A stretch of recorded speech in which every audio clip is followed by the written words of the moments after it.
Salut les amis,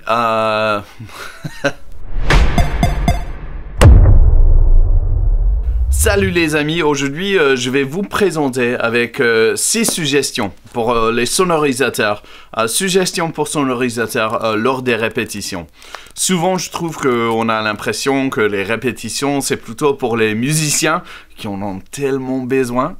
Et pour nous en tant que sonorisateurs c'est un peu difficile ou compliqué de rentabiliser ce temps-là. Alors que c'est en fait un moment exceptionnel pour pratiquer, pour répéter nous-mêmes, pour avancer dans nos compétences. Alors aujourd'hui, 6 suggestions pour sonorisateurs lors des répétitions. D'abord, prenez compte de toutes les pistes à votre disposition. Souvent, on ignore un peu ce qu'il y a, qu'on peut utiliser dans le mix. On a eu ça récemment, on a joué avec des pistes d'accompagnement et on a vu que c'est pas toujours évident de savoir quelles pistes sont à la disposition du sonorisateur. Alors, la première chose à faire, c'est de savoir quelles sont les pistes que j'ai à ma disposition. Pour ce faire, on a créé un outil pour vous. Voilà, vous le voyez. C'est une manière d'écrire quelles sont les pistes que j'ai à ma disposition et où se trouvent ces pistes. Et comme ça, on est au courant, est-ce qu'il y a un métronome, des guides, est-ce qu'il y a une nappe en tant que piste d'accompagnement. Est-ce que même, par exemple, est-ce que le piano joue en stéréo, parce que ça peut énormément changer le son du piano ou de la guitare. Voilà. Faut savoir quelles sont les pistes qu'on utilise. Et la répétition, c'est le moment de prendre note de tout ça. La deuxième chose, c'est d'écouter bien et attentivement toutes les pistes. Après, c'est une bonne chose de savoir qu'il y a une guitare électrique qui joue. Et qu'est-ce qu'il joue?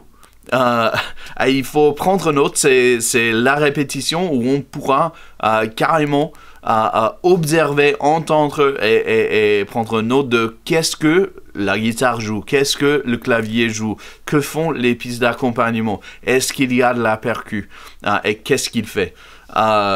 Voilà, c'est en fait le moment où tu as le droit, la liberté de descendre toutes les pistes et un par un, une par une, soulever les pistes pour vraiment écouter ce que la personne ou la piste d'accompagnement joue, un peu en solo pour bien l'entendre. Alors, la deuxième chose, c'était écouter bien et attentivement toutes les pistes.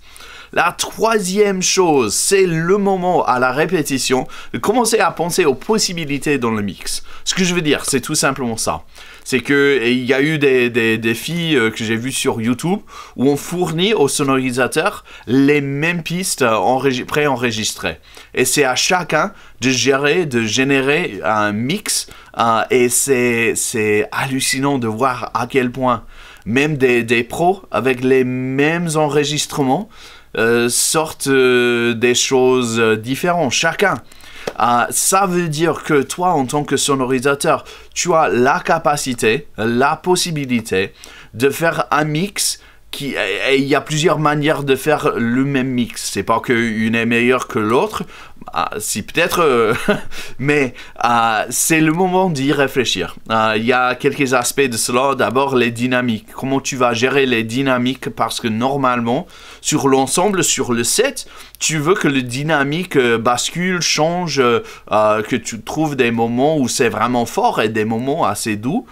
Mais même dans les chansons, comment tu vas gérer les dynamiques? C'est aussi l'atmosphère et la plénitude des chansons. Est-ce que tu veux par exemple un mix, je dis rock ou pop, où il y a tous les instruments qui jouent en même temps, c'est fort, c'est intense? Est-ce que tu veux plutôt quelque chose qui est un peu comme un coffee shop, où il y a peut-être la guitare acoustique, mais plutôt soutenue par les autres instruments? Et tu vois déjà, il y a des choix de mix que tu vas devoir faire. Est-ce que je mets tous les instruments, pas à fond, mais au même niveau? Ou est-ce que je vais souligner un instrument, la guitare acoustique par exemple, et je mets les autres instruments en supplément, en complémentaire à cet instrument? Et quels sont les rôles de chacun et de chaque piste? Ça revient à ce qu'on a déjà dit. Mais par exemple, quand tu commences à envisager un mix, Est-ce que tu as quelqu'un qui joue le rôle du rythme, même si c'est pas forcément une percussion, parce qu'on n'a pas toujours ça, mais est-ce que c'est la guitare? Est-ce que c'est le piano qui joue le côté rythmé? Il faut choisir un instrument, voire plusieurs, pour faire ce genre de choses. Que fait le corps du son? C'est-à-dire qu'il y a des moments où comme une nappe fait bien le corps. C'est pas forcément quelque chose qu'on va noter, mais ça remplit beaucoup de place dans le mix. Ça pourrait être le piano. La guitare peut aussi servir pour ça. C'est un choix qu'il faut faire. Et est-ce qu'il y a quelqu'un qui joue un hook ou un riff ou un lead ou quelque chose d'intéressant? Parce qu'on veut pas baisser ça dans le mix, on veut qu'on puisse l'entendre. Mais c'est ça que je veux dire quand je dis penser aux possibilités dans le mix. Et la dernière chose à mentionner là, c'est que ça peut changer dans le set, c'est-à-dire c'est pas toujours les mêmes instruments à travers toutes les chansons. Tu peux changer de chanson en chanson qui joue quoi ou qui joue quel rôle. Même tu veux vraiment faire pas compliqué mais nuancé, tu peux choisir dans la chanson de modifier les rôles un petit peu. Voilà. Alors, c'était 3, de penser aux possibilités dans le mix. Numéro 4, c'est tester les différentes configurations. Tu as envisagé quelque chose? Maintenant, il faut assurer que c'est possible. Par exemple, si tu veux chercher à faire quelque chose où on souligne à la guitare acoustique, on fait un peu coffee shop, mais il y a un refrain ou un couplet où la guitare acoustique ne joue pas. Tu vas te rendre compte en testant que ça passe pas. Il faut faire différemment.